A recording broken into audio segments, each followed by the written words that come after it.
मित्रांनो नमस्कार। आज तारीख आहे 30 सप्टेंबर 2025। सकाळचे 7:30 वाजलेले आहेत।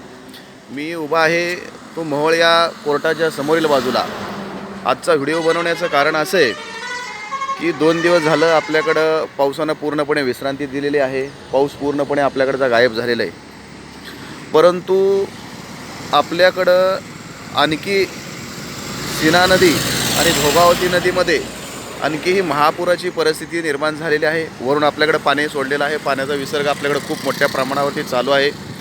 काल काही 1-2 घटना माझ्या कानावरती आल्या की नरखेड परिसरामध्ये जे ओढे नाले आहेत त्या ठिकाणी खूप पाणी आहे, रस्त्यावरती पाणी। तर त्या ठिकाणी काही बांधवांनी मोटरसायकल घालण्याचा प्रयत्न केला, त्यांचा त्या ठिकाणी तोल गेला, घसरले, परंतु नशिबानं साथ चांगली दिली त्यांना। कुठलाही त्यांच्यावरती जीवावर त्यांच्या काही बेतलेलं नाही। तर बांधवांनो, माझी तुम्हाला सर्वांना एक कळकळीची विनंती आहे की अशा पद्धतीनं रस्त्यावरती पाणी असल्यानंतर आपण त्याच्यामधून मोटरसायकल पुढे नेण्याचा प्रयत्न करू नका। बांधवांनो, जीवन हे एकदाच आहे, पुन्हा आपल्याला ते जीवन मिळणार नाही। त्यामुळे सर्वांनी काळजी घ्या। अशा पाण्यामधून आपण आपले वाहन घालण्याचा प्रयत्न करू नका। धन्यवाद।